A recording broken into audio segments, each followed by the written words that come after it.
रहमान रहीम। सुर रामकली दास्तान छहूं। कह जह कुठा कात जीअं सामी मूर न सनारा। ॾींहां ॾुखे ॾील में सूर सॼाई रात। संधी जोगियां ज़ात जीजां होए जॾारई।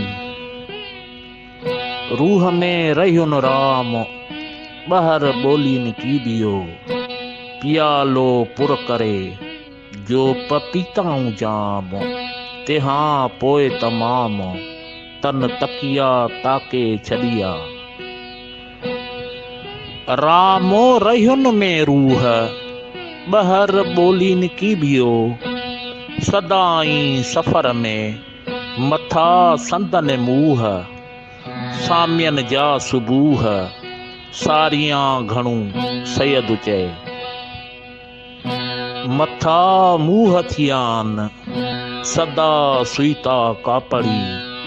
कोठे कंहिं न पुछिया तके अंदर अंदोहियान।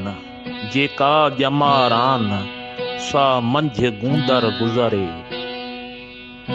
वेठे जनी वरह थिया मथे सी मेरे। अखियूं जंहिंजूं अलख ॾे भूअं ॾे न भेरे। कारनियूं कका थिया ॼराटिया ॼेरे। लुड़क लाल लतीफ़ चए कंबे ऐं केरे। नींहुं न निबेरे जे सरे की सनरो। वेठे जनी वरह थिया मथे मेरे साण। कारनियूं कका थिया ॼेरे विझी ॼाण।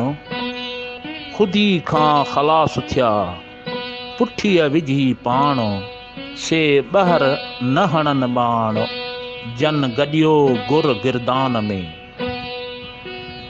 नांगन कीन न मायो नाथ न मायो नींहं। मढ़िन उठा मींहं जोगियां संधीअ ज़ात जे। नकी नमन नाथ खे नाथ न नमाईन। जाटा कन न जोग खे जोग न जोहारीन। ओहञाणियूं आणीन आदेसी अलमास जूं। हर हर कन हर नाम धून ॾीहाड़ी धोतिया। जन न रिझायो राम नाथ नन में तन सी।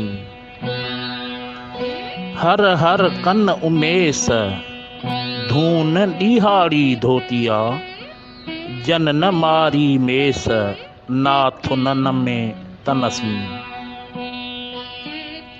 जहिड़ा कड़ज ककरा तहिड़ा जाइन फुल। तन सामियन जी सध मरां जन जे गोदड़िन में गुल। अंदर मुल्ह अमुल ॿाहिर कोझा कापड़ी। याद गुरु कन गोदड़िया भर बाज़ार बीठा। पढ़न सूर सुभान जी पेर तहीं पेठा।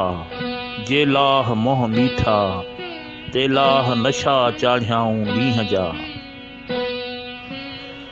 रेगड़ यारा रमिया लोठियस लांगोटियन। मुंहिंजो जीव जलाइयो अंदर आदेशन। हाय हाय मंझ हथन वॼाए वाट थिया। घुंडन पासे घिंड गॾ गुज़ारीन गोदड़िया। पलीतीअ खां पंहिंजा पाक रखियाऊं पिंड। नांगा कन न निंड वञन रूंदा राम ॾे।